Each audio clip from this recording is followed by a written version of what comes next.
Bueno, profesor, nosotros le agradecemos muchísimo que haya aceptado la Ujú, discreta invitación a participar de este ciclo de conferencias de nuestro instituto. Nosotros estamos en Mendoza, en una provincia del interior argentino, del oeste argentino.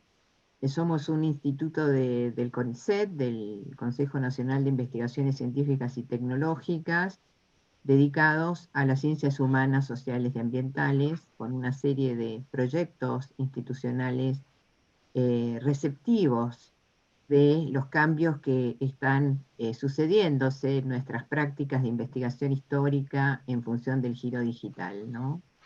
Su libro ha sido y sus trabajos han sido motivo de consulta regular por parte de nosotros y también de una comunidad, diríamos, académica argentina más amplia, de lo que efectivamente los que se están sumando a esta tertulia pueden atestiguar, ¿no? Así que bueno, lo presentaré muy brevemente, no sin antes volver a agradecer su gentileza. Para nosotros es un honor que usted comparta sus reflexiones sobre este campo eh, de la manera que lo hace habitualmente. Lo presentaré muy brevemente eh, para después cederle la palabra. La idea es que una vez que usted concluya podamos a lo mejor algunas preguntas o comentarios para poder animar e intercambiar opiniones. El título de la presentación del profesor Anaclet Pons es La historia ante el espectro digital. Como bien sabemos, es profesor de Historia Contemporánea en la Universidad de Valencia y en su trayectoria docente y de investigación se ha dedicado sobre todo a la historia social y cultural y a la historiografía en, en conjunción o en compañía con su colega Justo Serna, ¿no? También un libro muy consultado en la Argentina. En este sentido, entre sus libros más recientes figuran en coautoría Microhistoria, las narraciones de Carlo Ginzburg, publicado en el 2019, y La ciudad futura, editado el año pasado. En el campo de la historiografía digital, es autor del Desorden Digital, Guía para Historiadores y Humanistas, del 2013, así como de una gran cantidad de números de artículos sobre estos temas y otros diversos en revistas y compilaciones eh, editadas tanto en España como en Inglaterra. Así que bueno, profesor, lo dejamos, eh, eh, nos disponemos a disfrutar de sus muy bien. reflexiones, de sus enseñanzas y le cedemos la palabra. Bueno, voy a intentar ser lo más breve posible por la hora, al menos para mí, y, y para que haya tiempo para el diálogo, las preguntas o lo que fuere. Yo agradezco la invitación también, como no podía ser de otro modo, y he de decir o he de señalar inicialmente un aspecto que a veces no queda claro, aunque creo que en la presentación sí que se ha mostrado, y es que yo me dedico a la historiografía, no a la historia digital. Es decir, yo no soy un practicante de la historia digital. Aunque haya hecho algún pinito, pero escaso y fracasado en el sentido que no obtuve la financiación correspondiente, porque para hacer historia digital hay que tener financiación. Por tanto, yo reflexiones sobre la historia o la escritura de la historia, y entre esos campos sobre los que he intentado reflexionar ha estado la historia digital. Y siempre me encuentro con un problema semejante, porque la gente me suele invitar para que hable de los casos de historia digital, y aunque yo los conozco, pues no los practico. Y por otra parte, como hablo de historiografía, pues siempre genera ciertos problemas porque la historia y la historiografía no se suelen llevar muy bien, porque la gente tiende a considerar que la historia es un saber empírico, artesanal, basado en la investigación documental, en ir al archivo y luego en recomponer lo más precisamente posible lo que son las huellas del pasado. Y yo siempre suelo decir que esto es una verdad a medias, porque cualquiera que haga historia profesionalmente sabe que las cosas no son exactamente así. Cualquier historiador siempre dialoga más o menos explícitamente con un marco teórico de referencia. Y si no es consciente, entonces es peor todavía. Debe ser consciente de que dialoga con ese marco, porque ese es el marco sobre el que va a apoyar no solo la investigación, las preguntas, el análisis. Y ese marco es el que va a dar sentido, de alguna manera, a las vivencias de las mujeres y de los hombres del pasado que está estudiando. Pero con todo no es tan habitual que el historiador esté formado en este marco teórico. La mayor parte de los contenidos que, por ejemplo, aquí en España se dan para formar a un historiador son contenidos sobre la historia cronológicamente segmentada de España, por ejemplo, de Europa, de América o de otras partes del mundo. Y ese problema es muchísimo mayor, se agrava hasta niveles infinitos y desconocidos cuando ese marco o esa dimensión tiene que ver con las tecnologías que utilizamos para realizar nuestro quehacer. Es decir, las tecnologías que median entre nosotros y nuestros resultados, porque esas tecnologías son importantes. Y yo a mis alumnos, cuando me ha tocado, porque en muy pocas ocasiones a los alumnos puedo explicarles este tipo de cosas, porque no es la materia que yo imparto, o cualquier historiador debería plantearse cómo hace hoy en día las preguntas. Y yo he leído en múltiples ocasiones o he escuchado en múltiples ocasiones hablar a los editores, grandes editores de grandes editoriales, decir que muchos de los textos que les llegan empezaron con preguntas hechas en Google, en un buscador. Y esa misma pregunta se la podemos hacer a un estudiante, que es ¿dónde consigue sus contenidos históricos? No los consigue al menos aquí yendo a la biblioteca, los consigue preguntándole a Google y consultando la Wikipedia, que es una cosa muy curiosa y que merecería mucha más atención de la que tiene, o, si no la Wikipedia, cualquier otra fuente digital. Eso indica que ya desde la entrada, desde las preguntas que hacemos, las tecnologías lo han cambiado todo. Bien, lo han cambiado todo, y han supuesto incluso un giro, como después diré en algunos casos. Pero que ese giro sea algo reconocido es un asunto muy distinto. ¿Y por qué es distinto? Pues porque es una especie de espectro, de ahí el título. Es una especie de contexto invisible. Es como el lápiz o la máquina de escribir. Yo doy por sentado que tengo un procesador de textos con el que escribo mis textos. Y doy por sentado que utilizo un buscador. Pero no me preocupo por eso que media entre lo que yo hago y las fuentes con las que trato, o lo que pienso y lo que escribo finalmente. Ese contexto invisible funciona de manera semejante a lo que ocurría antes. Nadie se preocupaba por decir que había ido a la biblioteca a consultar libros, y que los libros tenían un formato y la cantidad de libros a los que podía acceder eran limitados, etc. Ese era un contexto invisible. Yo empiezo hablando a partir de las fuentes. Y cuando escribo, nadie sabe cómo lo he escrito, porque eso no está ahí. Bien, ese es el espectro. Es una especie de fantasma que funciona a diversos niveles y luego volveré sobre ello. Pero entonces, si ese giro es algo que no es reconocido, que es invisible, ¿qué podemos decir al respecto? Pues podemos decir varias cosas en general y en particular. Y me referiré varias veces a esto del general y particular. Es decir, en términos que afectan a todo el mundo y en términos que afectan especialmente a los historiadores. Bueno, pues en términos generales podemos decir que en las últimas décadas se ha producido una enorme transformación en la investigación histórica y que esa transformación ha implicado un replanteamiento del campo en el que nos movemos. Esos cambios son cambios que se deben a procesos externos y son variados y todos los conocemos, el último de los cuales ha sido la pandemia, pero antes hemos vivido la globalización, la caída del muro, las transformaciones radicales que han afectado al ámbito del trabajo y, por supuesto, las tecnologías de la información. Y todo eso ha derivado en cambios en el panorama intelectual de las ciencias humanas, ciencias sociales, etc. Un elemento que está, digamos, atravesando todo ese proceso es precisamente el giro digital. ¿Cuál es el objetivo de este giro digital? Hablando en términos generales. Y, por tanto, el objetivo de las humanidades digitales.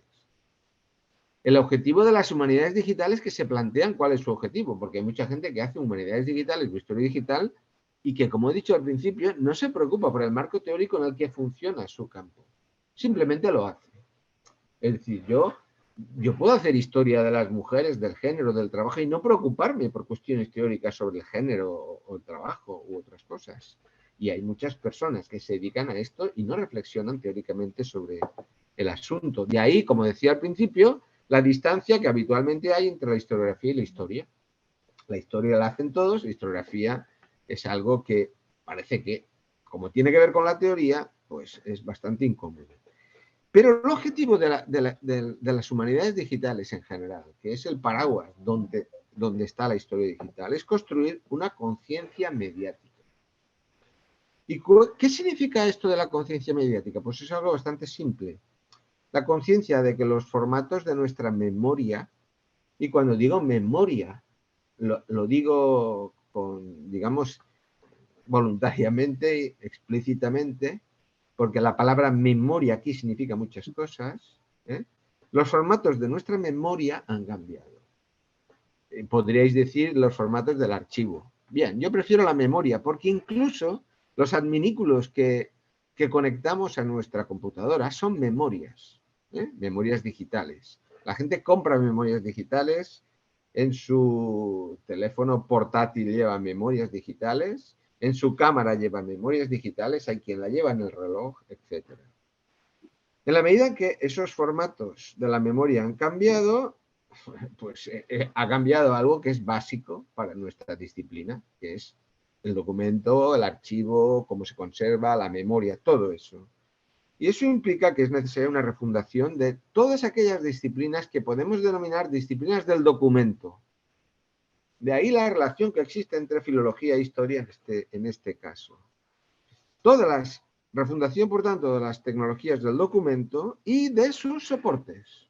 Porque no es lo mismo que el soporte del documento sea uno que otro, que sea físico, que sea digital. Todo eso es necesario reflexionar sobre eso para garantizar una transmisión del conocimiento que sea válida. Porque es que si no, y como veremos después, yo no sé cómo se ha generado el conocimiento si alguien no me explica qué tipo de soporte ha utilizado. Eso hace, esa reflexión, que es incómoda, hace que muchos humanistas sigan viendo la revolución digital como un peligro, una especie de llave posmoderna que está dispuesta a derrumbar las frágiles puertas de la ciudadela humanística y de la historia tal como se ha hecho toda la vida. Entonces, esto es un peligro y tantas cosas más. Aquí viene todo el conjunto de temores que conducen habitualmente a un atrincheramiento. Estos temores y el atrincheramiento y el decir yo no soy historiador digital, esto a mí no me afecta, esto lo hacen unos cuantos modernos o posmodernos o gente un poco rara, procede de la sensación de inseguridad que produce todo cambio histórico. Y cuando el cambio es grande, como ha ocurrido, pues es normal que se produzca esta inseguridad. Esto es en general y hablo en términos muy básicos, pero bueno, dentro de ese mundo genérico del cambio de soportes y de esta voluntad de la digitalización del giro digital, de que haya conciencia digital, pues, ¿cuál ha sido el caso de la historia? Bueno, pues en el caso de la historia hay que remontarse a los trabajos y proyectos pioneros de historia digital que se realizaron en Estados Unidos hace ya no muchas décadas, pero algunas, sobre todo en la época en la que un gran historiador norteamericano, Robert Darnton, especialista en la Francia revolucionaria, estuvo al frente de la Asociación Americana de Historiadores. De eso han pasado, pues ya digo, unos 20 años. Y durante esos 20 años ha habido toda una transición digital, ha habido un creciente número de proyectos, de convocatorias, ha habido una mayor conciencia sobre la importancia de las habilidades y los conocimientos digitales, pero la mayoría de los historiadores no han entrado en ese campo. Como mucho, lo que podemos decir es que se practica la historia de forma híbrida, aunque sea de manera inconscientemente híbrida. Híbrida al menos en el sentido de que aun aquellos que no quieren tener nada que ver con la historia digital utilizan el procesador de textos, el correo electrónico, el buscador, etcétera, etcétera. ¿Qué quiere decir esto último? Esto último quiere decir que hay una parte de la historia digital o del proceso de digitalización general que es parte de nuestra vida cotidiana. Y como tal es un espectro, es una especie de fantasma, de nuevo. Fantasma en el sentido de que es real y no lo es, porque la gente no lo toma como una realidad, sino como un contexto invisible. Pero es real porque es una cosa lejana, es un fantasma, es algo que puede ocurrir, pero que no ocurre, que no tiene una visibilidad exacta. O se puede decir de otro modo, la mayor parte de la corporación de los historiadores no toma en serio la historia digital, se la toma como una especie de eterna promesa, como una especie de transición revolucionaria, como una especie de innovación disruptiva en la ciencia, pero que no ha acabado de cuajar. Y se toma así porque la historia, a diferencia de otras muchas disciplinas, es una disciplina extraordinariamente conservadora, para lo bueno y para lo malo. La mayoría es muy conservadora.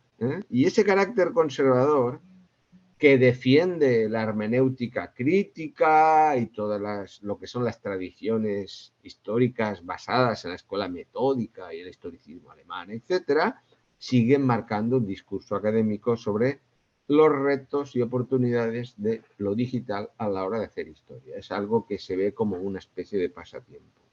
Por tanto, el resumen es, hay un reconocimiento de que los medios digitales y la tecnología en general forma parte de la vida académica, porque todo el mundo las usa, pero ese reconocimiento no significa que los historiadores la exploren o exploren cómo hacer historia con estas tecnologías, ni siquiera que estén equipados para hacerlo, porque para hacer eso necesita equiparse y nadie está dispuesto a equiparse, a formarse, porque eso es un cambio en la manera de hacer. Y no lo hacen, entre otras cosas, no solo porque lo consideran una pérdida de tiempo o un esfuerzo inútil que además hay que actualizar periódicamente, sino porque están plenamente convencidos de que esas herramientas no tienen nada que ofrecer a su investigación histórica. Una cosa es que yo utilice el correo, el buscador y alguna cosa más, y otra que considere que con las herramientas actuales pueda mejorar mi comprensión de las fuentes. Bueno, en principio diríamos que tienen razón, porque bueno, la investigación histórica se lleva a cabo de la misma manera que siempre. Los historiadores identifican los problemas, encuentran las fuentes, las analizan, las estudian y publican. Y parecería ser que eso es así y nada más. Yo diría que no.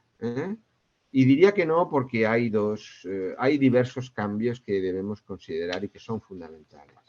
Y aquí estos cambios los voy a tratar nuevamente de dos maneras. Una en general, aludiendo a las humanidades digitales y a lo que algunos filólogos, a los que voy a seguir ahora en esta parte, están diciendo, y luego las cuestiones que al menos los historiadores sí que están reconociendo, porque esta primera parte no se está reconociendo. De hecho, es muy raro, y lo digo por experiencia propia, que aquí, al menos en España o en Europa, haya mucho diálogo entre los historiadores y los humanistas digitales en general, sobre todo en cuanto a las reflexiones teóricas, no diré ya en cuestiones prácticas, porque en cuestiones prácticas Puede haberlo en algún caso, tampoco mucho, porque las formas de trabajar de cada uno son distintas.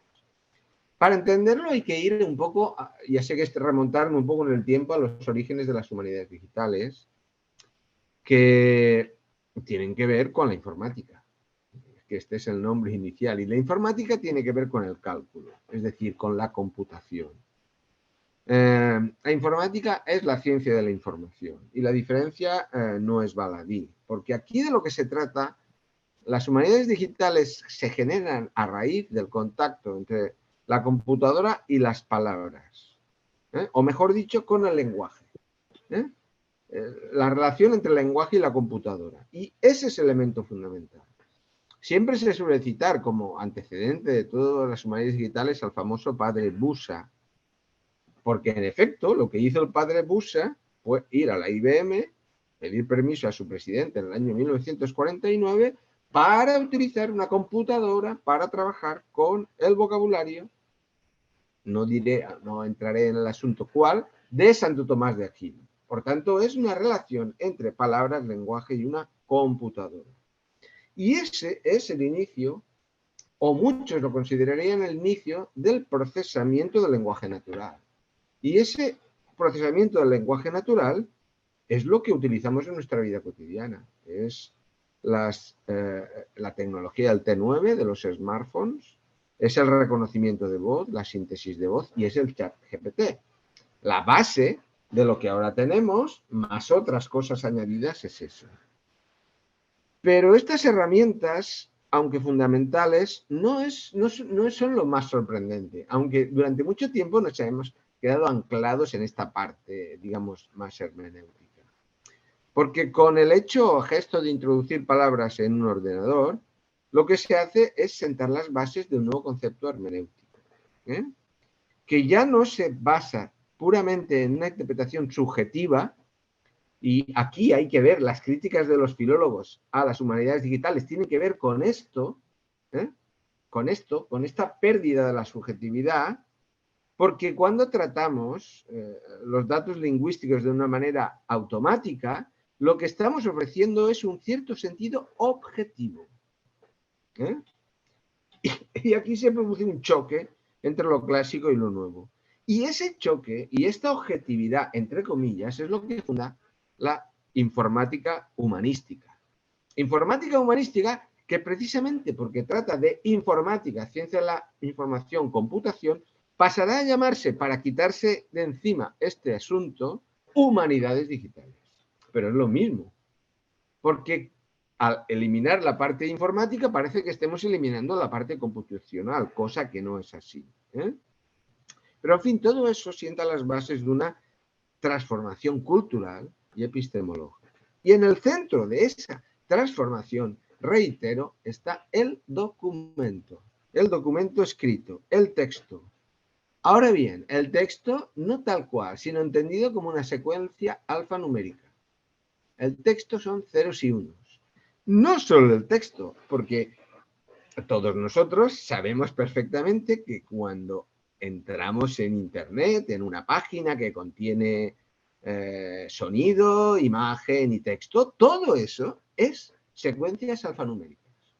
No distingue entre texto, imagen y sonido. Es todo lo mismo. Es lenguaje alfanumérico. Y esto es muy importante. El problema del documento digital, por tanto, no puede entenderse si no se comprende primero qué es y cómo funciona la digitalización.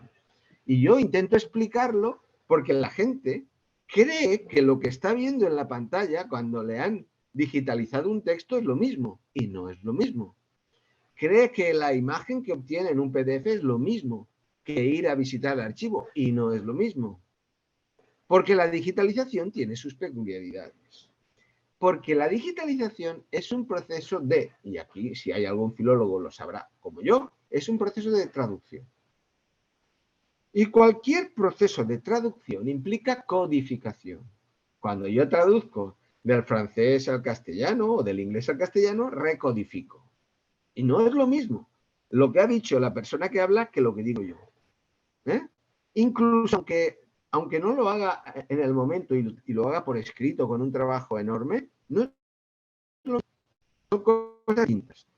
De hecho, esa codificación en realidad, si os fijáis bien, es una representación.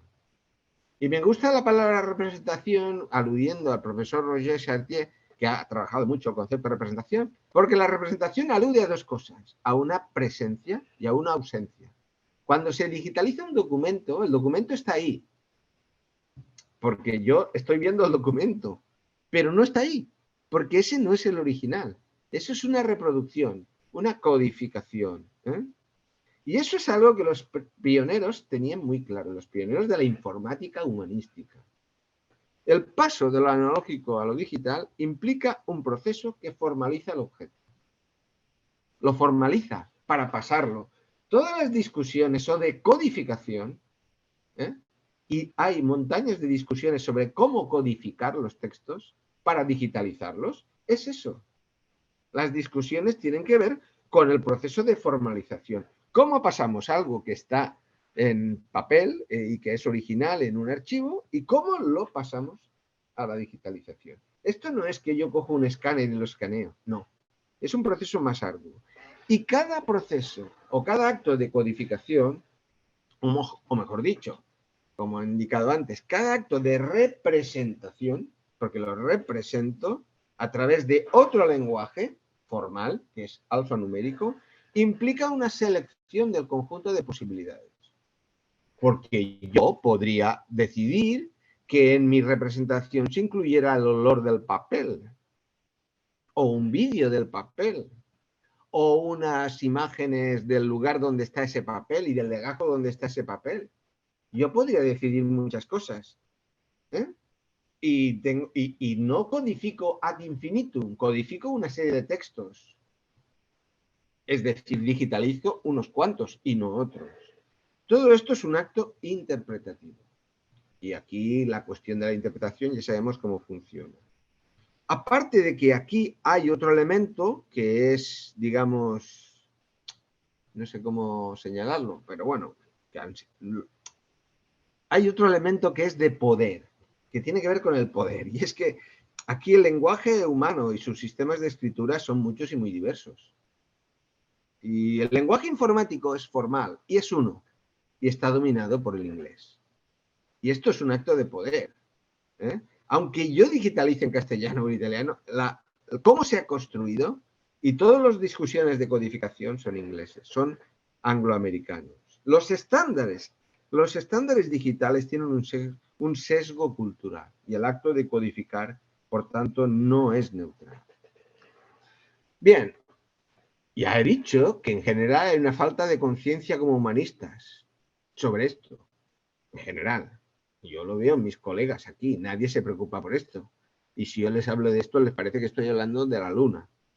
Bueno, pues esta falta de conciencia nos podría haber engañado haciéndonos creer que el paso del analógico a lo digital es un proceso neutro, incoloro, inodoro, insípido.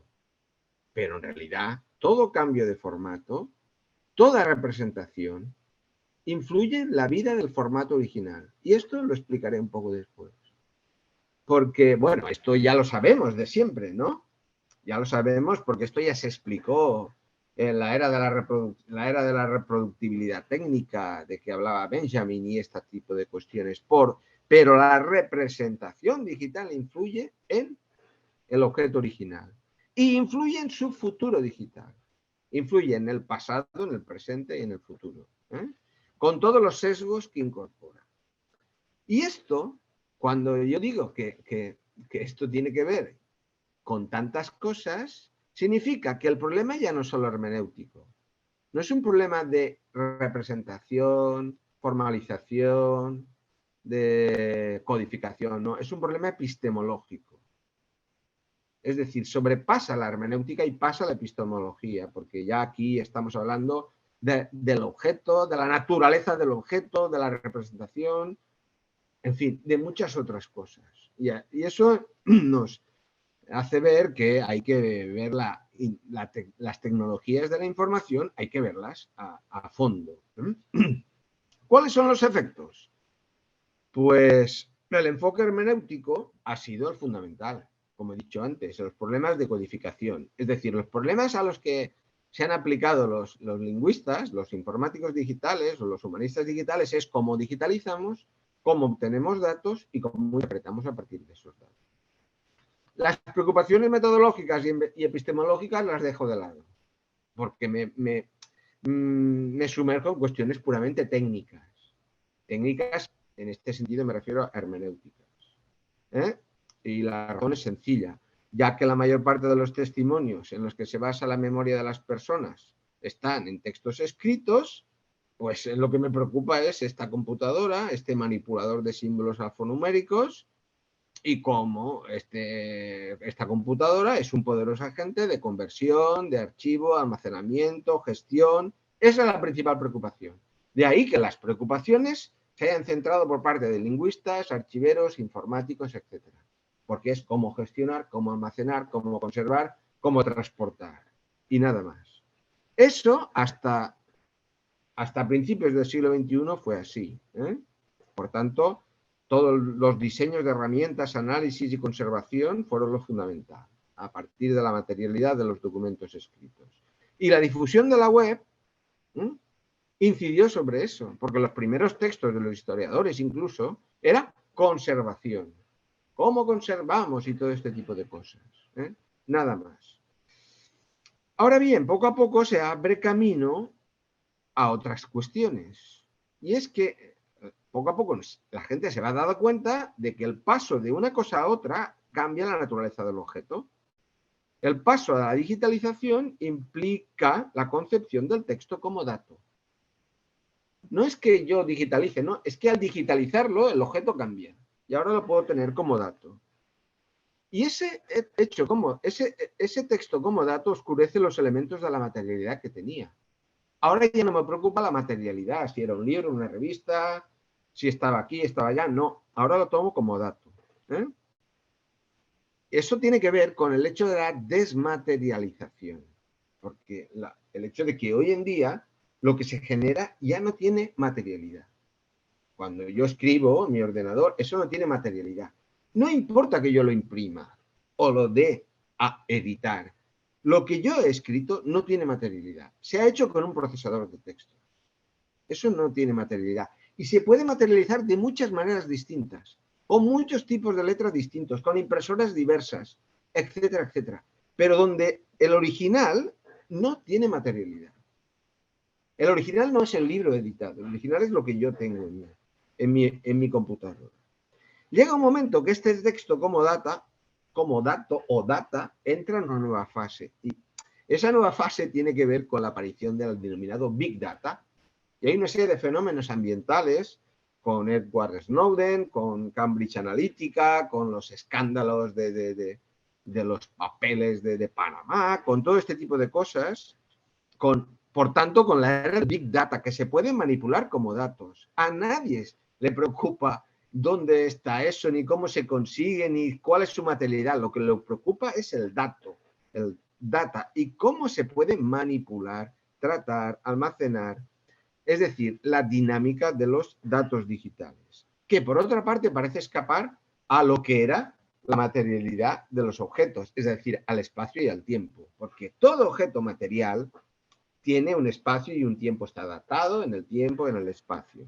El archivo digital es ubicuo y eternamente presente si el disco duro no se rompe, pero es ubicuo, puede estar en muchos sitios a la vez, porque no tiene materialidad.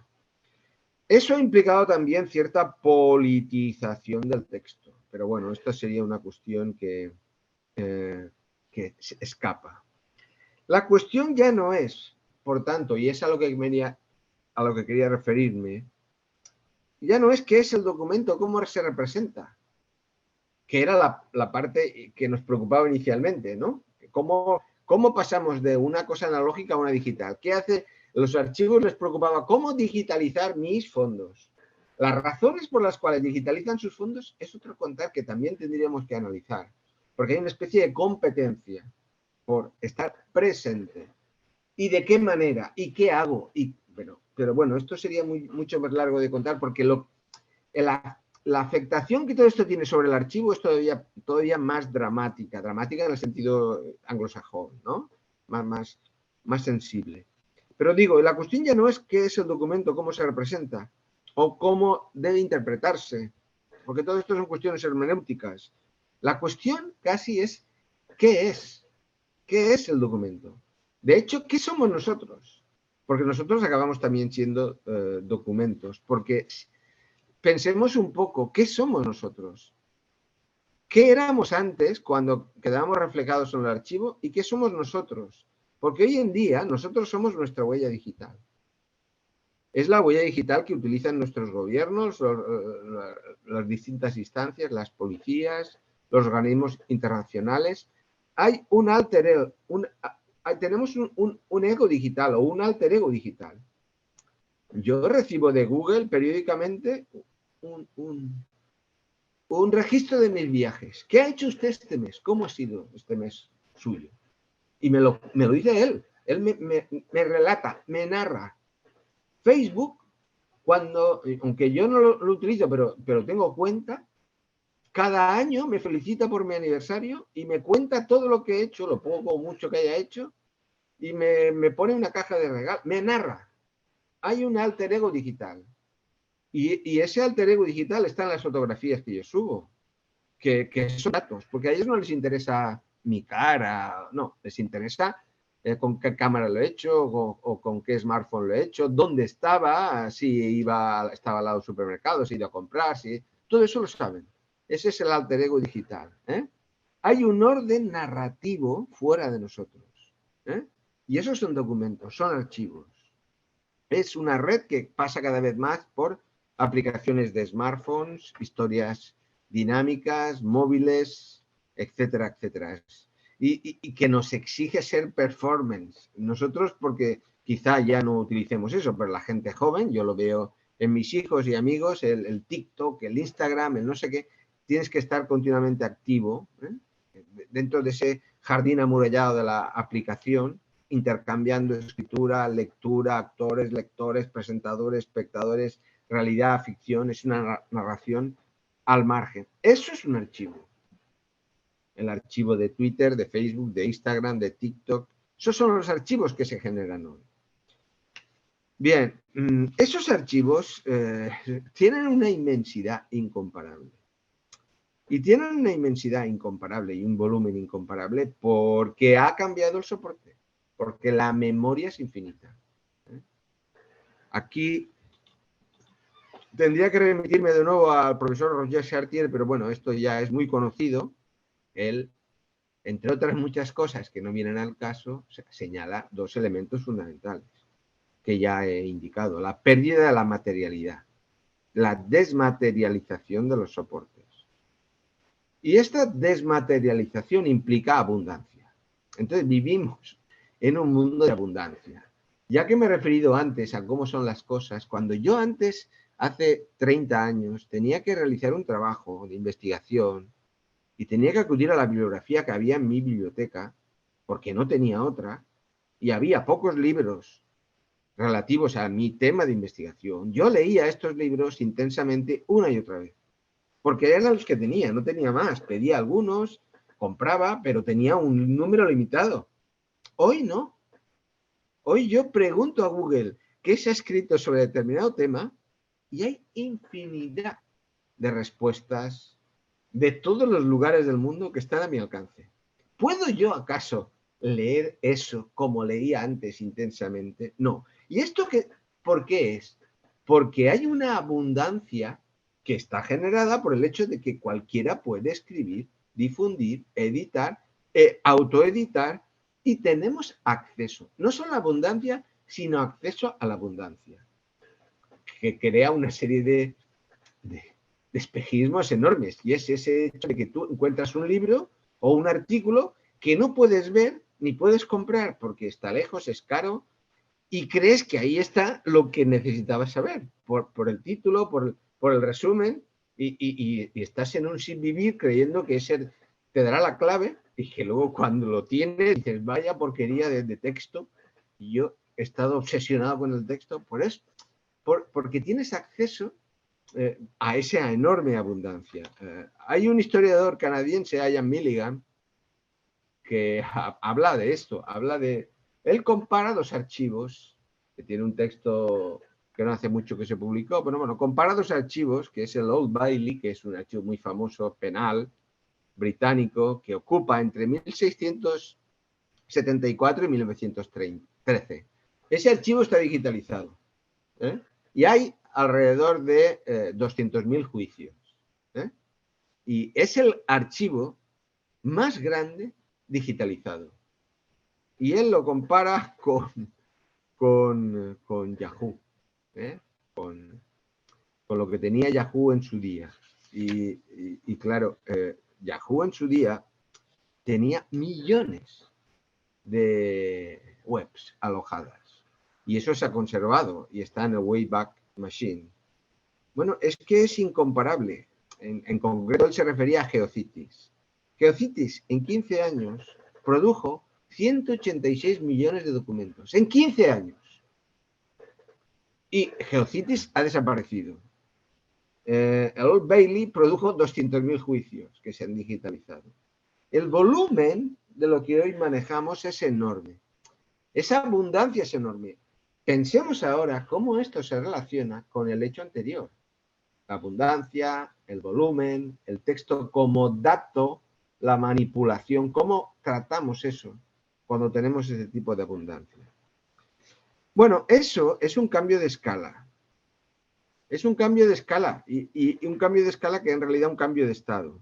Un cambio cuantitativo que ha conducido a un cambio cualitativo. Porque con la perspectiva adecuada los datos pueden reutilizarse para convertirse en un manantial de innovación, de servicios, de perspectivas, etc. Es lo contrario del microscopio. Ya que he hablado antes de la microhistoria, pues esto es el macroscopio. Esto es todo lo contrario. Y este es un elemento fundamental. Ya sé que suena mal decirlo, porque la cuantificación tiene mala prensa en historia. Injusta, por otra parte. Pero bueno, esto es otro modelo. Esto y el uso de los datos a partir de las fuentes históricas no es exactamente una vuelta a la historia cuantitativa de las ciencias sociales, basada en el análisis estadístico de los años 60, sino que es un enfoque diferente, relacionado pero diferente. Porque, en primer lugar, conlleva una atención al método. Porque transformar las fuentes a datos, utilizando herramientas digitales, ya lo he dicho antes, y muchos son conscientes, es un acto de interpretación histórica. Ya lo he dicho antes, ¿cuál es la razón? Porque los datos en brutos no existen. Ni siquiera cuando yo creo que existen. Es decir, que yo he ido al archivo y existen. Esto es difícil hacérselo comprender a los estudiantes de historia, por ejemplo. Es difícil hacerle entender que cuando va al archivo y copia un párrafo de un periódico, de un documento, y luego lo reproduce para argumentar determinada cosa, eso no es un dato en bruto. Eso es una afirmación que se hizo en su día por parte de alguien con un sentido determinado y tú no lo puedes dar como es una verdad histórica. Una cosa es que tú digas que tal persona murió en tal fecha. Sí, bien, pero el resto no, eso no es un dato en bruto. A eso se interpreta. Los datos también se interpretan. No hay una representación natural de un hecho preexistente. El dato no es una representación natural, no existe como tal. Es captado, es tomado como dato. Y a partir de esa captación, tú construyes una interpretación del mundo que no es inherente al mundo, la construyes tú. No es que ellos crean que como es objetivo, como son datos, esto es el mundo. No, ellos no son tan ingenuos como para creer que eso es así. Crear datos es extraer información y características de las fuentes. Es decir, descomponer el objeto en atributos y variables abstractas, por tanto, una manipulación, una representación. ¿Cuál es la ventaja? Pues que el tamaño de los datos que un computador puede procesar es enorme, cosa que no puede hacer un ser humano. He citado antes el Old Bailey. El Old Bailey no se puede procesar por parte de una persona. Nadie es capaz de ir al Old Bailey, al archivo físico, y leerse los 200.000 juicios. Pero el ordenador sí que lo puede hacer. De hecho, ya que me he referido antes a Robert Darnton, yo he escrito un artículo sobre Robert Darnton que construyó todo su argumento histórico a partir de un archivo de Neuchâtel, de un archivo de una editorial suiza que introducía libros en Francia, y cuando ese archivo se ha digitalizado y se ha podido tratar como datos, se ha visto que buena parte de sus afirmaciones eran falsas o incorrectas. A él no le ha sentado nada bien, pero es que, claro, él no podía conocer todo el archivo, conocía una parte del archivo. Porque él, para leer todo eso, estaría toda su vida, y estuvo toda su vida yendo al archivo. Bien, como dijo el sociólogo Bruno Latour, recientemente fallecido, si tú cambias los instrumentos, es decir, las herramientas, pues cambias toda la teoría social que acompaña a tu trabajo. Porque la herramienta ha cambiado. Y como la herramienta digital funciona de otra manera, cambia todo. Cambia todo. De hecho, incluso la manera de escribir.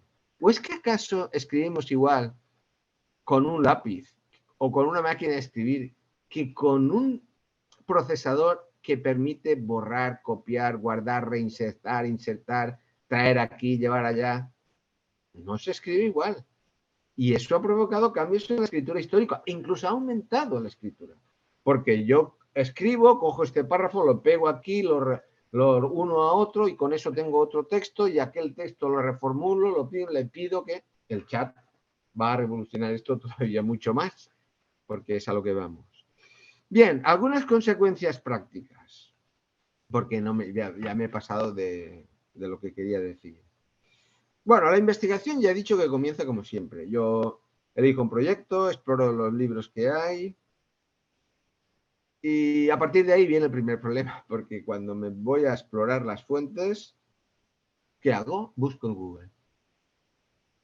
Y consulto los sitios web de los archivos, y navego por guías digitalizadas de archivos, y veo lo que hay digitalizado, lo que no hay digitalizado, y veo que sigue mereciendo la pena visitar algunos archivos, pero empiezo a plantearme la relación coste-beneficio. De hecho, yo lo veo en mis estudiantes de máster y de doctorado.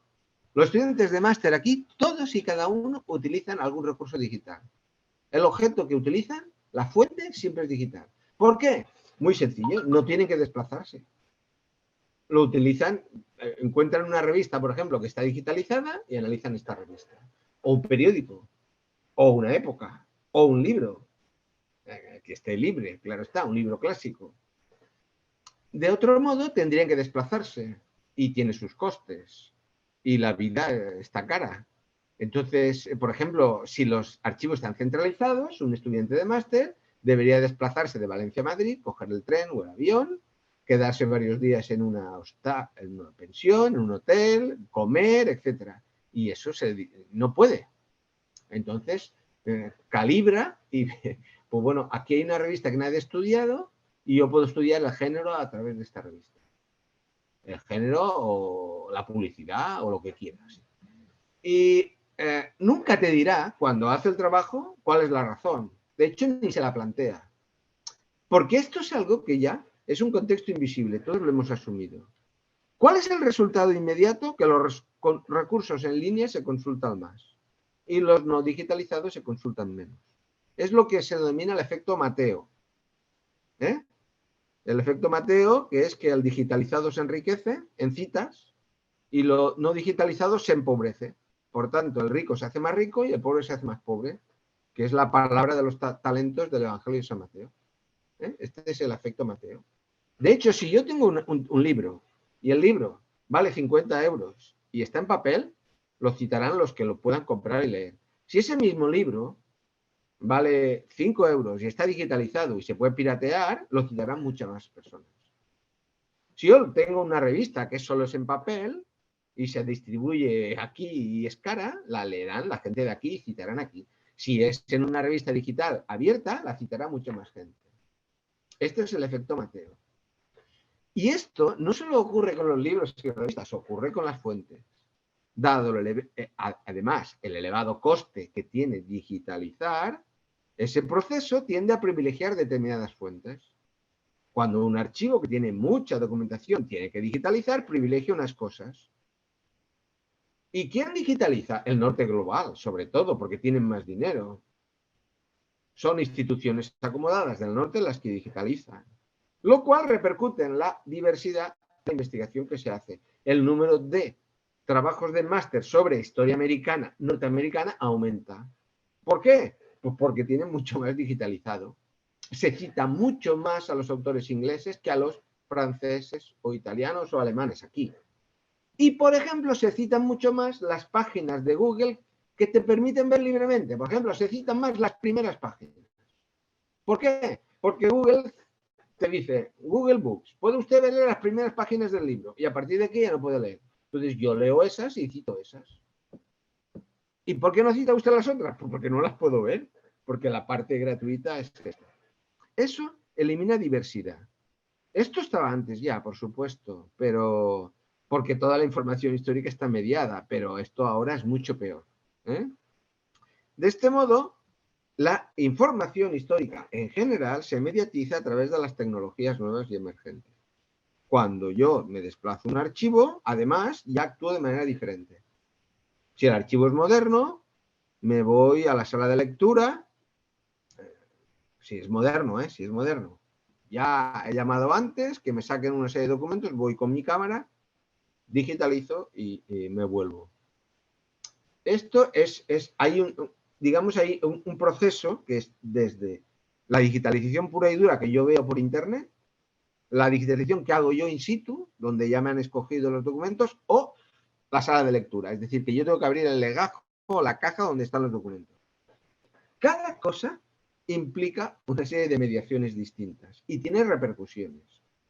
Porque el archivero que ha archivado eso, lo ha archivado con un sentido dentro de una caja o un legajo, por ejemplo. Si yo tengo que leer todo el legajo para encontrar lo que me interesa, digamos que el archivo me va, como dirían los antropólogos, me va guionizando, me va formando, porque yo voy leyendo cosas hasta que llega a lo que quiero leer, o voy buscando. Entonces eso me va conformando. Es como un periódico. Mirad, yo cojo un periódico del siglo XIX y a mí me interesa, por ejemplo, yo qué sé, la palabra Mendoza, ¿no? ¿Cómo se ha tratado a Mendoza en la prensa bonaerense del 19? Entonces, si está digitalizado, yo pongo la palabra Mendoza. Y ya está. Y cuando aparezca, leo. Si no está digitalizado, yo empiezo a leer el periódico por la primera página. Y no me interesa lo que dice, pero veo los titulares, paso a la publicidad, y no me interesa la publicidad. Bien, pero eso me ha guionizado, por decirlo de algún modo. Y cuando yo encuentro Mendoza, yo no solo sé Mendoza, yo sé muchas más cosas que digamos que tengo en el subconsciente, que me han conformado. Y yo no digo que una cosa sea peor que la otra, digo que es distinta y que los resultados son distintos, la mediación es distinta y muchas más cosas. Bueno, como he dicho antes, aquí lo que pasa es el efecto Mateo. Esto está súper comprobado. Los primeros periódicos que se digitalizaron fueron en Canadá. Pero fue cosa de un señor que tenía dinero y quería monetarizar el asunto. Y entonces digitalizó un periódico, que no recuerdo si era el Toronto Star o uno de aquellos. Y entonces alguien se propuso, al cabo de unos años, comprobar qué efectos había tenido. Pues con anterioridad a la digitalización de ese periódico, los periódicos que se utilizaban en investigación histórica eran variados, ¿no? Y estaban todos más o menos igualmente representados. Desde el momento que se digitalizó, explotó el uso de ese periódico en frente de otros periódicos. Esto es el efecto Mateo, a lo que me quería señalar. Eso es una parte, porque yo creo que es difícil pensar en un solo elemento del trabajo de investigación de un historiador que no haya cambiado. Todo ha cambiado. Las fuentes, la escritura, la edición, todo ha cambiado. Y comprender cómo se ha transformado todo eso con las nuevas tecnologías es lo importante. ¿Qué tipo de conocimientos, por tanto, necesitamos? Pues yo diría que hay varias cosas que necesitamos. que necesitan los historiadores del futuro, porque nosotros ya tenemos una edad y podemos decir que, bueno, el que venga detrás, que se forme, nosotros ya pasamos nuestra época. Yo, por ejemplo, los jóvenes lo hagan. He de decir que en mi departamento, por ejemplo, puede haber entrado últimamente 10 personas jóvenes, nadie utiliza herramientas digitales. Nadie. Y nadie se pregunta para qué sirve. Pero bueno, podría hacer otras afirmaciones todavía más duras en general. Pero bueno, ¿qué conocimientos debemos adquirir? Primero, comprender el sesgo algorítmico. Eso es fundamental. La gente, la gente cree que busca en Google y da una respuesta adecuada a sus necesidades. Eso no es verdad. Y el historiador cree que, además de ciudadanos, el historiador cree que le pregunta a Google y le da una respuesta. Y no es verdad. Entonces, los académicos, para ser buenos ciudadanos y buenos historiadores, deben pensar de forma crítica sobre el papel de la búsqueda, sobre el papel de los motores de búsqueda. Un motor de búsqueda, incluso uno que está dentro de un archivo, no es una guía. No es como las guías clásicas. Y hemos de pensar que todo archivo digitalizado tiene un motor de búsqueda. E incluso puede que te dé sugerencias, como las que te da Amazon, ¿no? Que tú compras un libro y luego al siguiente día te dice, pues, viendo lo que usted ha comprado y lo que han comprado otros, yo le recomiendo que lea esto. Eso es lo que hacen los motores de búsqueda. Google te recomienda una serie de cosas en función de las famosas cookies, de las famosas galletas, de cómo te has comportado antes. Por tanto, tú no es que tú le preguntes como historiador o como ciudadano y te conteste. El sesgo algorítmico es importante. ¿Por qué un sitio web aparece primero como resultado de Google? Por ejemplo. Y eso conlleva una serie de preguntas. Si hoy un archivo o consulto un archivo en red, lo primero que debo preguntarme, ¿qué se ha digitalizado y qué no se ha digitalizado? Eso es lo primero. No ir a lo que se ha digitalizado y dar a eso una importancia que puede que no tenga, porque el archivo lo habrá digitalizado por una serie de razones de prestigio, nacionales, de tal, esto, lo otro, que no tiene nada que ver con el pasado. ¿Qué voces y perspectivas se reflejan en lo que se ha digitalizado? ¿Qué voces y perspectivas no están en lo que se ha digitalizado? Porque, por supuesto, si es un desconocido, no lo van a digitalizar. Esto es como la literatura. Si yo tengo que digitalizar libros clásicos, digitalizaré al canon y no otros. En cambio, como sabéis, ahí tenemos a Franco Monetti estudiando la literatura del 19, donde nos dice, oiga usted, vamos a ver, no puede ser que la literatura sean siempre 4 autores los mismos, leídos una y otra vez. La gente leía muchas más cosas. ¿Qué cosas leía? ¿La gente actualmente lee a los premios Nobel o lee otras cosas? Si yo quiero saber la mentalidad de la gente, no puedo leer al canon, tendré que saber qué lee. Recordemos, ya que he citado a Robert Darnton, que Robert Darnton, una de las cosas que nos enseñó es que la monarquía absoluta francesa cayó no porque la gente leyera a Montesquieu, ni a Rousseau, ni a Voltaire, que la gente no sabía ni entendía lo que decían. Leían libelos. Bien, pero yo no voy a digitalizar un libelo porque, en fin, aquello habla mucho de sexo y de cosas muy poco correctas. Por tanto, digitalizo la enciclopedia, Rousseau, D'Alembert, Diderot, etcétera, etcétera, etcétera. El segundo factor es el que he señalado. Bueno, por supuesto, cómo se ha construido eso, cómo se han construido las bases de datos y todas estas cosas. Pero bueno, el segundo factor es la mediación de las fuentes y el contexto. La forma en que se mediatiza un documento es tan importante como el documento mismo. La forma en que se ha digitalizado. Ya he dicho antes la forma y su presencia y ausencia. Ya he dicho antes que un artículo de periódico leído en su forma original no es lo mismo que leído en digital. Y yo les digo a mis estudiantes de máster, por ejemplo, cuando dirijo a alguno, les digo, yo, por honradez, por deontología profesional, diría que ese documento es digital y que mi uso ha sido digital. Porque si no, yo no entiendo bien cómo has llegado a las conclusiones que has llegado. Y has llegado a las conclusiones que has llegado porque has utilizado un documento digital y una búsqueda por palabras.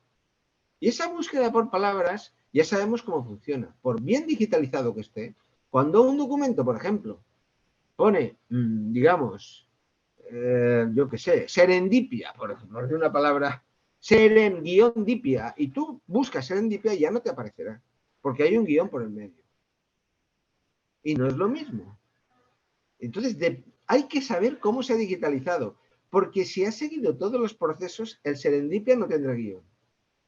Pero como es muy caro, la mayor parte de los procesos de digitalización son imágenes burdas. Y eso tiene una serie de implicaciones. Y yo quisiera que usted me dijera qué tipo de fuente ha utilizado y cómo se ha digitalizado. Bueno, y por supuesto el papel que desempeñan los motores de búsqueda en la configuración de la investigación. Eso también, ya lo he señalado antes y creo que es importante. Además, creo que las conjeturas del investigador sobre qué buscar y cómo buscar puede provocar y proyectar asociaciones actuales, incluir patrones del pasado. Es que cuando tú buscas, sea en Google o en un archivo, en un documento, en una base de datos, cuando buscas, cuando utilizas una opción de búsqueda y por tanto no lees, sino que buscas, esas búsquedas vienen predeterminadas por tus asociaciones, por tus ideas previas. No por lo que el documento tenga que decir, sino por lo que tú buscas que te diga. Porque ya le estás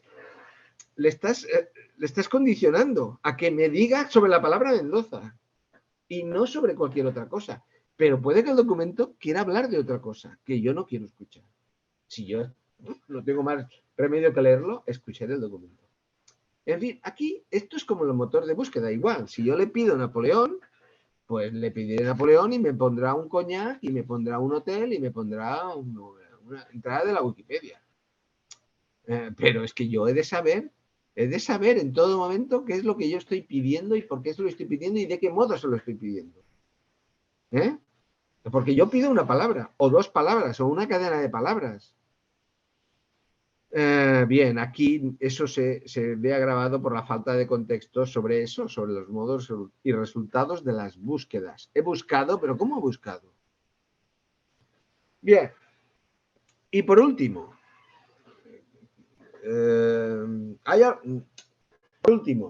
por decirlo con una sola palabra y no alargar, lo que se necesita es alfabetización. Porque el mundo digital necesita... Hay que olvidar algo que es una palabra que funciona por ahí, se llama nativo digital. La palabra nativo digital no significa nada. O sea, un nativo digital no significa nada, como un nativo literario no significa nada. El hecho de que uno haya nacido en un mundo de libros no significa que sepa leer. No, yo puedo haber nacido en un mundo de libros, pero como nadie me ha enseñado a leer, no sé leer. De hecho, no solo no sé leer, sino que si yo entrara en una librería, no tendría nada que decir, solo podría decir aquí en libros.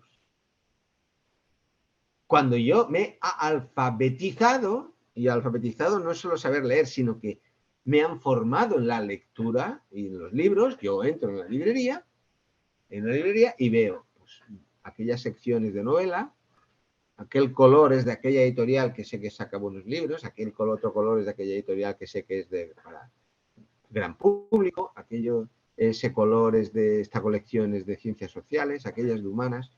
Eso, que es un ejercicio de codificación que hace cualquier persona formada, eso exige un proceso de alfabetización.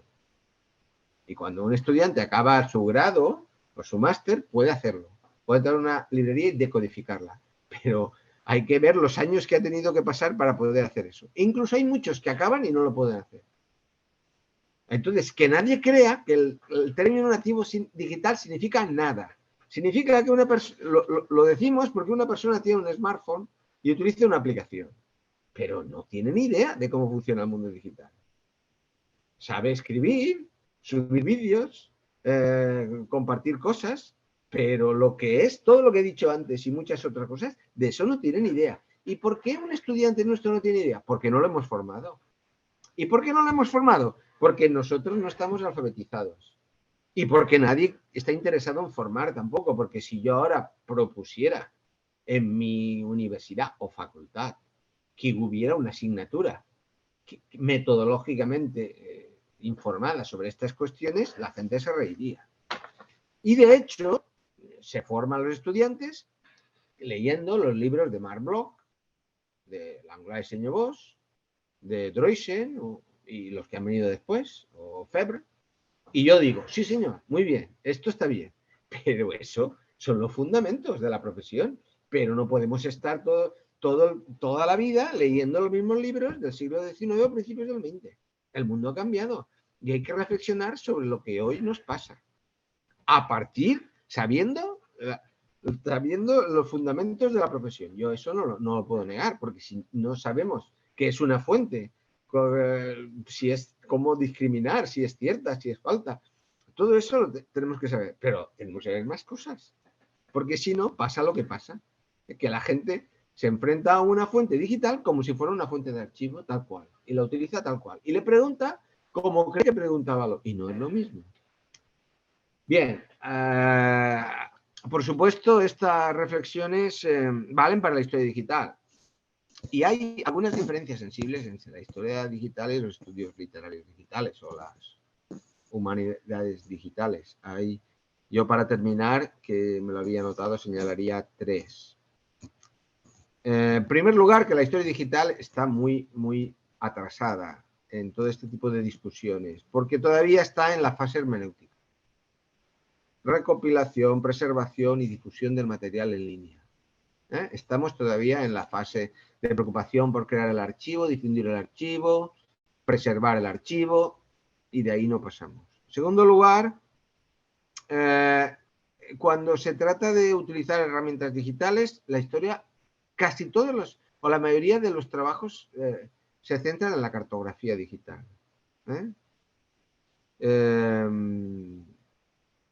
Ahí, por supuesto, se utiliza la minería de textos, el modelado, etcétera. Eso es predominante, pero la cartografía es lo que más suele utilizar. Y hay una diferencia fundamental con las humanidades digitales, y es que la historia digital se ha preocupado mucho, sobre todo en Estados Unidos, por la enseñanza, por trasladar digitalmente la enseñanza. Esto tiene que ver con algo que es muy peculiar de Estados Unidos, que se difunde y que en la pandemia ha tenido un boom espectacular. Bueno, la pandemia ha cambiado muchas cosas en este sentido, que son los títulos digitales, o sea, las universidades online, los cursos online. Esto ya estaba preparado porque ellos han dedicado muchísimo tiempo a las herramientas digitales para la enseñanza de la historia, que tenía una voluntad de mejorar las prácticas de la enseñanza, pero que ahora cabalga sobre todo este proceso nuevo. La pandemia, por ejemplo, ha hecho que muchos historiadores descubran los archivos digitales, porque como estaban en casa, pues claro, ¿qué hay por ahí que pueda haber? Pues muchos los han descubierto. Y luego está la historia pública. La historia pública ha sido el ámbito fundamental de desarrollo de la historia digital. Claro, por otra parte hay muchos problemas. La historia digital tiene muchos problemas que derivan casi todos de algo que ya he señalado antes. Uno, que es cara,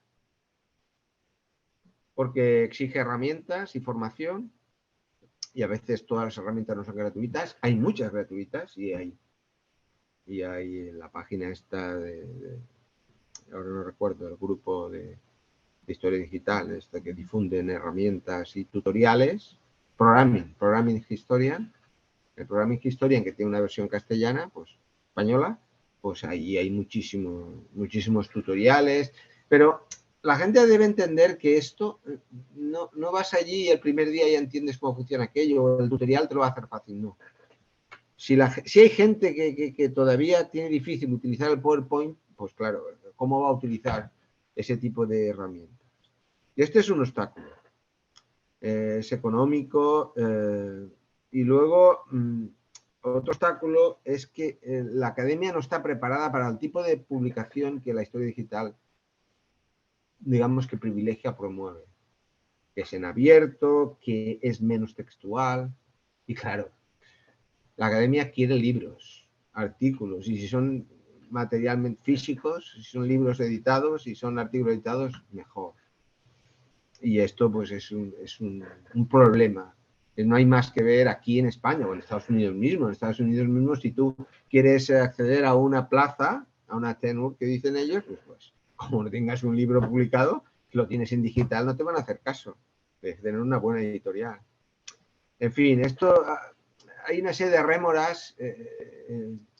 De hecho, hay muchos historiadores que empiezan haciendo un proyecto digital, descubren una serie de cosas y al final acaban haciendo un libro físico, porque es la manera que tienen de que se reconozca el trabajo que han hecho, porque si no, no se reconoce. En fin, yo creo que, con esto termino, creo que la cuestión fundamental para todos, y creo que en el futuro no va a haber más remedio, aunque haya tanta resistencia y reticencia, es alfabetizarse o al menos ser conscientes.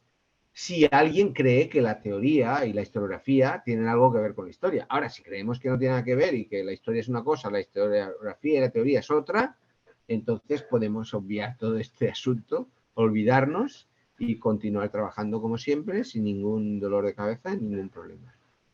Pero si creemos que hay un diálogo entre lo que hacemos y cómo lo hacemos, pues entonces esto es inevitable, porque es que el correo electrónico, es que es todo, es que cualquier cosa que hagamos. Y aunque la gente, y es más importante, le preguntas a la gente aquí, se suelen hacer muchas encuestas. ¿Está usted actualizado? ¿Está actualizado digitalmente? Respuesta, sí, utilizo el PowerPoint. Vamos a ver, el PowerPoint, esto es una herramienta comercial para vender productos. Esto no se puede utilizar en clase para... ¿no? Esto de poner en la pizarra una imagen con una frase y leerla, esto es para vender productos. Esto no puede ser una clase. ¿Por qué hacemos esto? Porque no hemos reflexionado sobre las herramientas que utilizamos. De hecho, el origen del PowerPoint es eso, una herramienta de marketing. Una cosa es que tú la pongas dinámica o quieres poner un mapa, una imagen, bien, pero una frase que vas a leer, esto, para que el estudiante esté mirando la pizarra en vez de mirarte a ti y que esté con la... En fin, todo esto tiene que ver con la irreflexividad sobre la herramienta, sobre todas las herramientas, irreflexividad sobre el correo electrónico, sobre el procesador de texto, sobre todo, cualquier herramienta en la que pensemos, sobre nuestro smartphone, sobre la tablet, sobre la computadora, todo. Y quien crea que eso no le afecta, está muy equivocado o equivocada. Hasta aquí hemos llegado. Bueno, muchísimas gracias. La verdad que más que estimulante. Bueno, abrimos para Mucho preguntas no o puedo, comentarios. No, sí, mucho no sí. puedo No, porque por la hora, realmente... porque justamente dijo que va a ser breve. Hacemos Sí, tres. bueno, es breve, he contestado ya las preguntas con la exposición. Es que tengo ensayo musical, entonces no puedo Ok. faltar. Bueno, entonces, No, bueno, 15 minutos, las bueno, preguntas que dale. acaben, yo Ok, contesto. ok. Yo tengo a las 4:18, sería en 12 minutos cerramos, No, ¿te parece? 15 minutos, no hay problema. Ok, bueno, listo. No sé si hay alguna pregunta que quieren hacer. Abrimos. Bueno, a lo mejor no hay ninguna pregunta, entonces terminamos. No, yo tengo una que tengo, bueno, una muy técnica de última, por supuesto que valoramos todo lo que ha dicho y es muy problematizador, ¿no? Que yo creo que eso también tiene mucho que ver. Eh, una tiene que ver con que buena parte de los procesos de digitalización y puesta en línea de archivos públicos, en cualquiera de sus formas, más allá de los que tienen más recursos, de los que tienen menos, pero sí el funcionamiento de que los archivos muchas veces digitalizan en función de la demanda de historiadores o del usuario. No es que tienen un plan preconcebido de qué van a digitalizar, en función de sus inmensas colecciones muchas veces, sino que también digitalizan en función de la demanda, ¿no? Y ahí, obviamente que tiene que ver, digamos, hay un proceso de construcción previa por parte del usuario o del investigador que pide esa información digitalizada y que la puede pagar o no, depende de eso.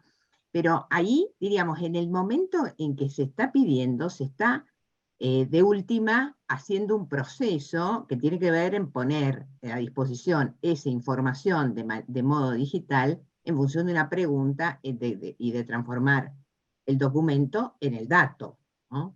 Entonces, ¿cómo analiza esta cuestión de los cambios que se dan en la gestión de los archivos con la mayor participación que pueden llegar a tener los usuarios y que deja de estar de por medio el papel del archivero como único experto en qué se pone en valor o se digitaliza o se preserva, ¿no? Bueno, este aspecto del archivo es fundamental porque para nosotros el archivo es, digamos, como la piedra sobre la que se constituye, sobre la que se construye todo el edificio del historiador.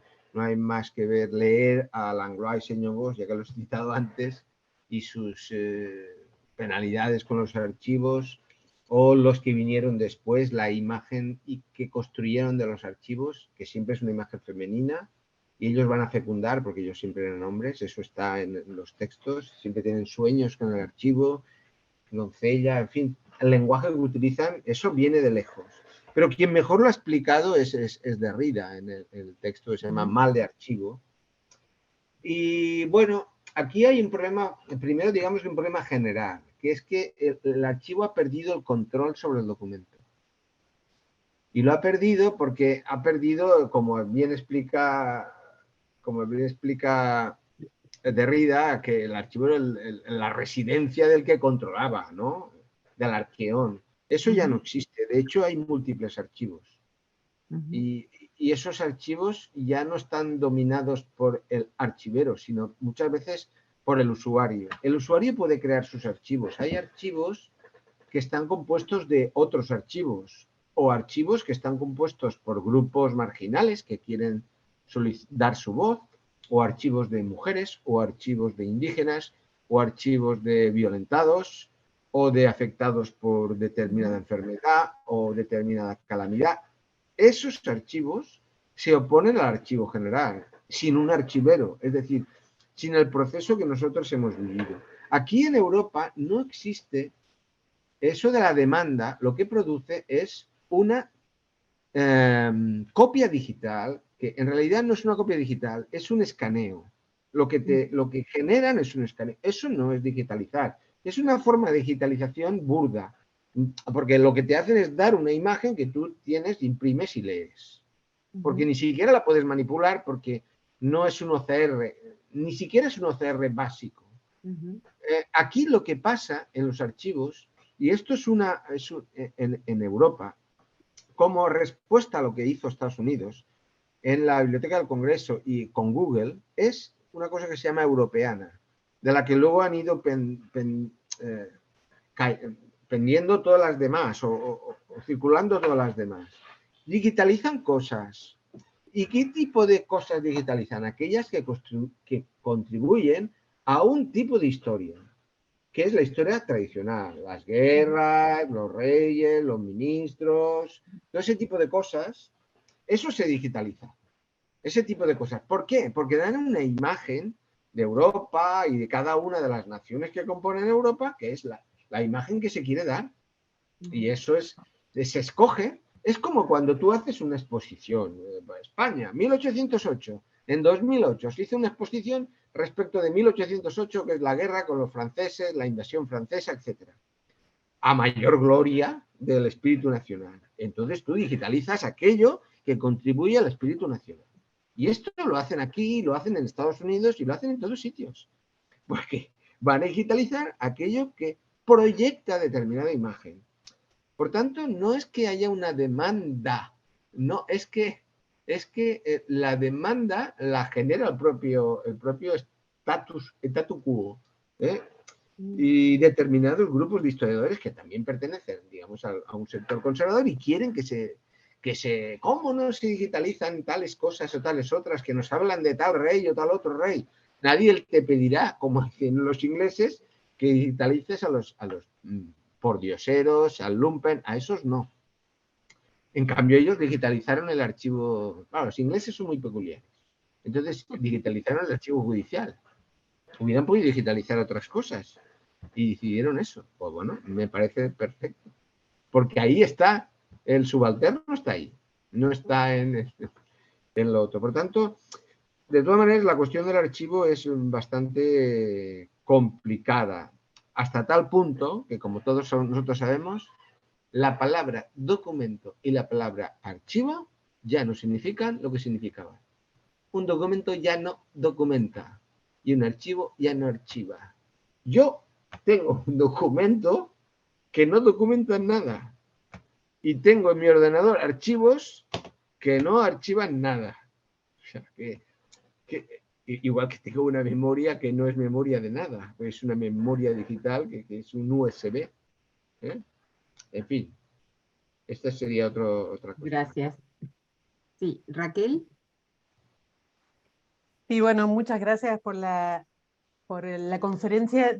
En realidad, si bien estaría en principio de acuerdo con usted, tengo una pequeña disidencia, digamos, que tiene que ver con los archivos clásicos a los que solemos ir, que me parece que tienen la misma trampa que el archivo digital, o sea, una trampa diferente en realidad, pero también tiene una trampa, porque cuando, digamos, no todos los archivos son iguales, uno va a veces a algunos archivos que tienen unos catálogos maravillosos y uno entra directamente al documento, mientras que hay otros archivos que no tienen ningún catálogo y nos obligan a revisar eternas cajas de documentos para encontrar un papelito, o muchas veces hay gente que viendo esa dificultad ni siquiera mira nada y no encuentra, porque para encontrar algo hay que revisar mil documentos confusos. Entonces me da la impresión que no es tan tajante la diferencia. Digamos, el archivo físico tiene también esas trampas, ¿no? Digamos, esa cosa que no haría una división tan tajante como si el archivo físico fuera una cosa y el archivo digital otra, porque el archivo físico también tiene esas complicaciones, o esos sesgos, ¿no? Sí, Que bueno, son diferentes, pero tienen un poquito de trampa. sí. Yo creo que el archivo obliga a un trabajo de campo, por decirlo de algún modo. El archivo físico.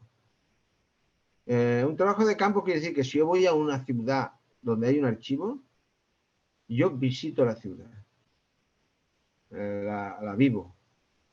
Digamos que, y me relaciono con otras personas, y hay toda una serie de elementos que tienen que ver con el archivo físico. Y leo más cosas de las que necesito realmente.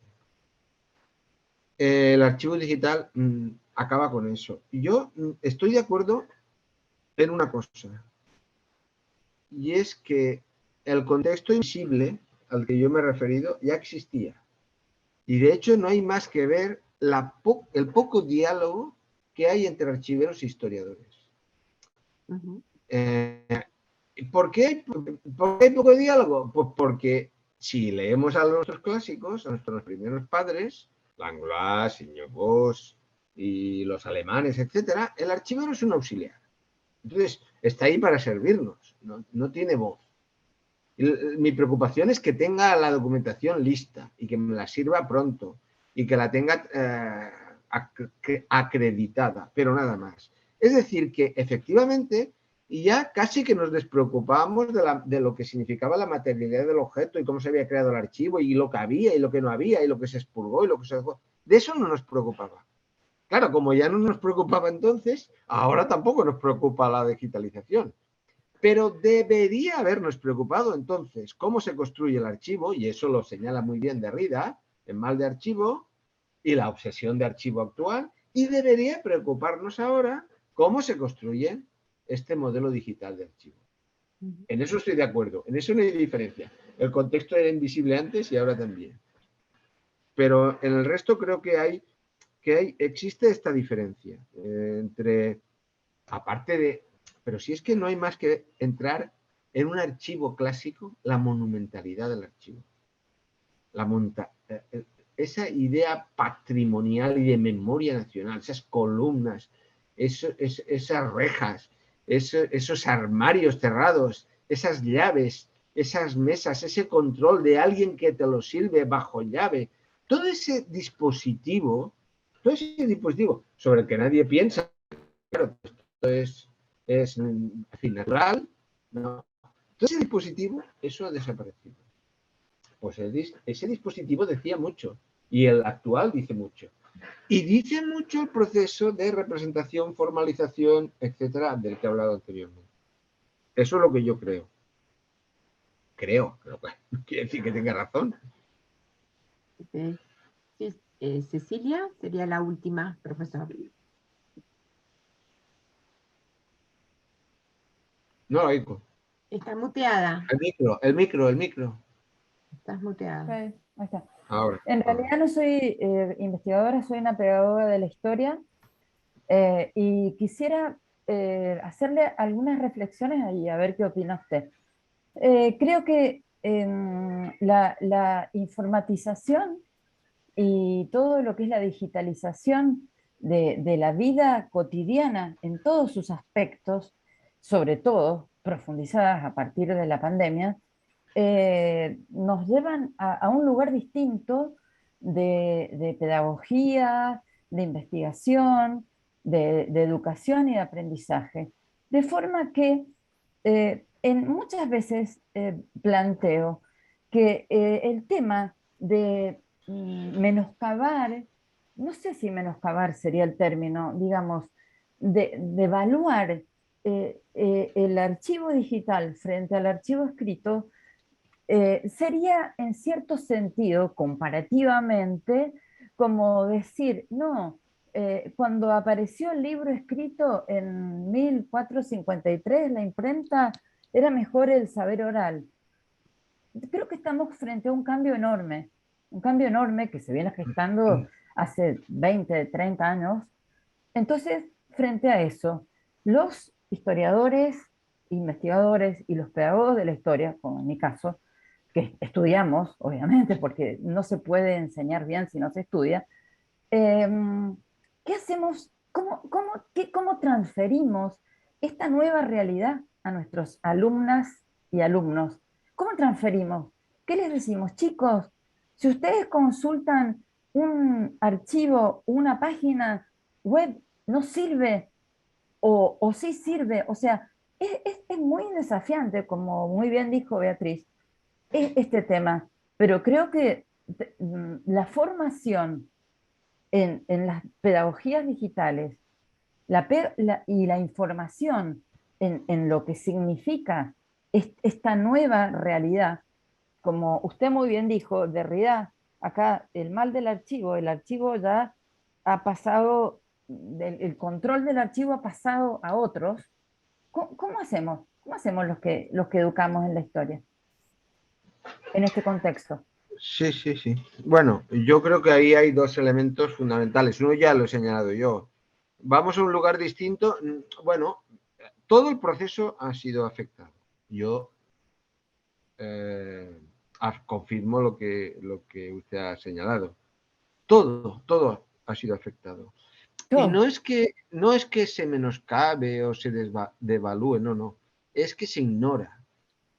No es que se cree que esto es algo de, bueno, los jóvenes llevan smartphones y portátiles y utilizan TikTok, pero bueno, esto no tiene nada que ver con la historia.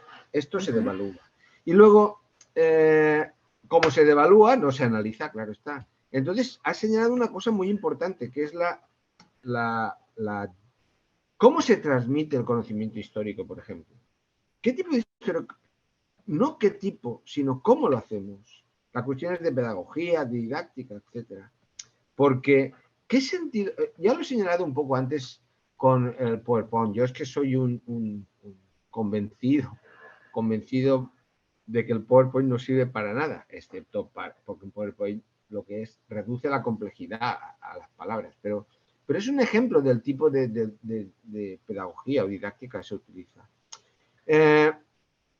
¿Qué sentido tiene que yo entre en clase, por ejemplo, imaginemos que estoy hablando, no sé, de la guerra mundial y entonces empiezo a hablarles a mis estudiantes de quién era Winston Churchill y les digo que nació en tal lugar, que fue ministro, que murió en tal...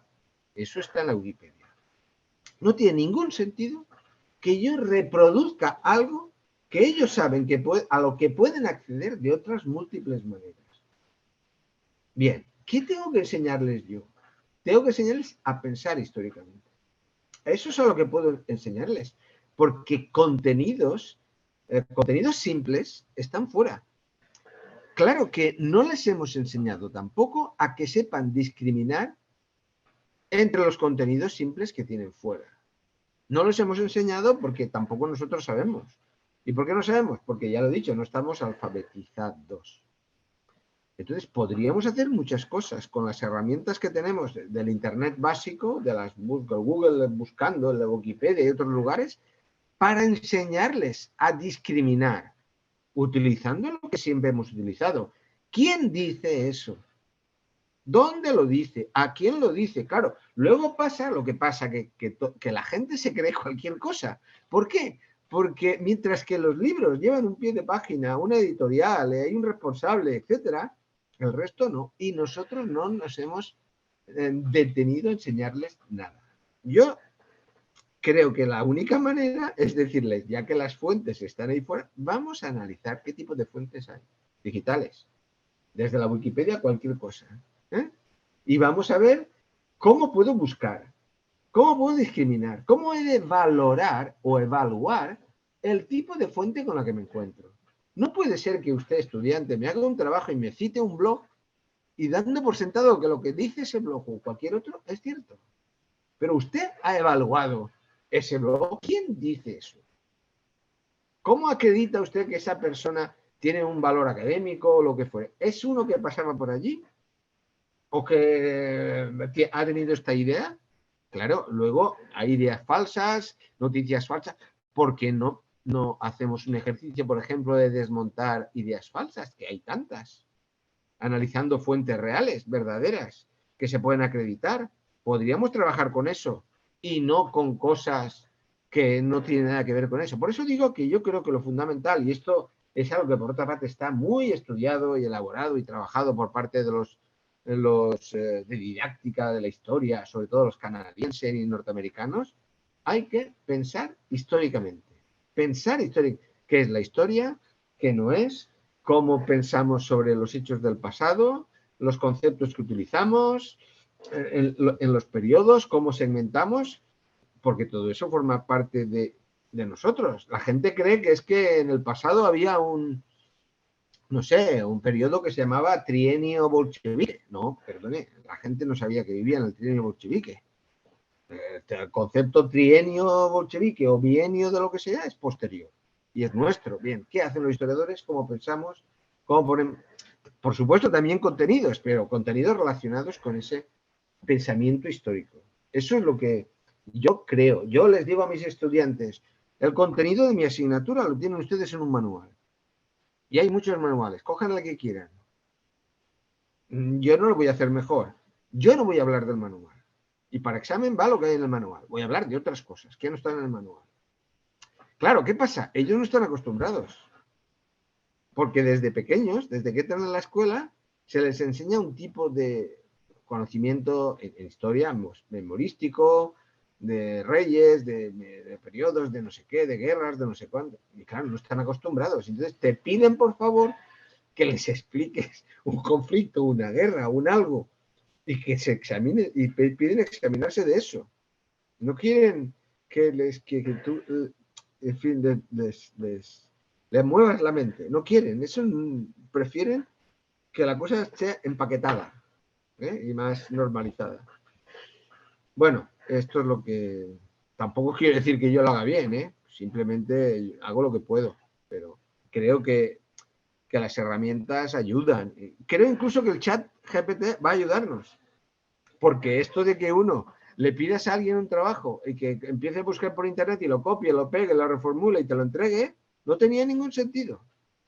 No tenía ningún sentido. Eso ya lo va a hacer el chat. Ya Pues bueno, como el chat lo hace mejor que nosotros, vayamos a pensar qué ha hecho el chat, cómo ha construido ese discurso, qué fuentes ha utilizado. Eso sí que me interesaría. Okay. O sea, que no me envíe usted un trabajo porque no quiero, porque ya sé que lo va a copiar. Y aunque no detecte el plagio, sé que usted en el fondo ha reformulado lo que ha encontrado por ahí fuera. No me interesa. Cuando yo pido a todos los años a mis estudiantes un trabajo sobre Edward Said, sobre el orientalismo. Y entonces les digo, ¿han leído ustedes este libro? No, pues vamos a ver, ¿qué les genera? Y el trabajo invariablemente empieza contándome la vida de Edward Said. ¿Y yo para qué quiero saber la vida de Edward Said a estas alturas? Si está por internet, en Wikipedia, en todo sitio, está copiada. Ellos no conocen a Edward Said, no conocen su vida. Van, la copian de cualquier sitio y me la envían a mí. Esto no sirve de nada. ¿Han hecho ustedes un esfuerzo? Sí, pero no sirve de nada, ni a ustedes ni a mí. Pensemos en hacer las cosas de otro modo, aprovechemos las herramientas. Ya que las herramientas están sustituyendo tantas cosas, pues a lo mejor resulta que son un revulsivo para hacer las cosas de otro modo y no contar las mismas cosas de siempre. Ok. Profesor, ¿tiene un poquito más de tiempo? No. Pues tengo poco tiempo porque a las 10 tengo un ensayo y tengo que sacar el instrumento. Le cuento, el Parlamento Europeo habla de que la historia se vincula con las competencias cívicas y sociales. Creo que esto aspira a esto, ¿no? El pensamiento crítico de nuestros alumnos, tanto en el continente europeo como en América Latina. Sí. Exactamente. Yo no estoy de acuerdo porque... No, el tema de competencias es muy... No, me refiero a que yo creo que la cuestión de las competencias cívicas y sociales está muy bien si tuviéramos claras cuáles son. Pero claro, si yo aquí gobierna la ultraderecha, lo primero que hacen aquí, por ejemplo, es cambiar las competencias cívicas y sociales. Entonces, claro, yo creo que lo que hay que hacer es que el ciudadano sea un ciudadano crítico. Es lo único que podemos hacer. Bueno, sí, pero esto de las y si es competencias crítico, cívicas y pues tendrá sociales sus compromisos de acuerdo con su pensamiento crítico, que no será el que le digan los otros. Pero si los compromisos cívicos, no sé, porque a veces los cívicos es acabar con el inmigrante y que España es para los españoles y cosas de este estilo. Yo eso no lo veo un compromiso cívico ni social. Bueno, llamémosle competencias democráticas. Bueno, bien, sí, bien. Yo prefiero pensamiento crítico, porque el resto también el pensamiento crítico se puede manipular, pero bueno, lo otro, pero desde luego, la historia y todas las disciplinas tienen que tener ese componente cívico y social. De hecho, la historia pública, por ejemplo, es una herramienta fundamental. Aquí se hace muy poca, pero es una herramienta fundamental porque conecta con la gente. Porque yo a veces me pregunto, ¿qué hago yo escribiendo un sesudo artículo para una revista de historiografía que van a leer 60 personas? ¿Qué sentido tiene la historia que yo hago? Yo me lo pregunto.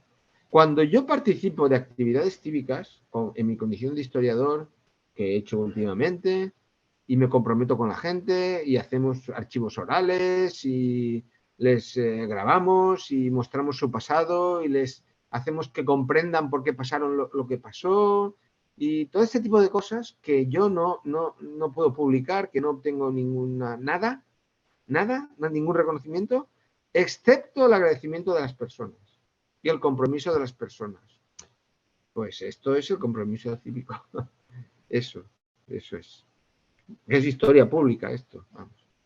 Bueno, lo siento, pero tengo que dejaros. Bueno, muchísimas gracias. Muchísimas gracias, Anaclet Pons, por su participación. Agradecemos también a todos. Bueno, me están llamando. La próxima. Chau. Sí, me están llamando ya. Está bien, que disfruten su clase de canto. Chau. Vale. Hasta luego.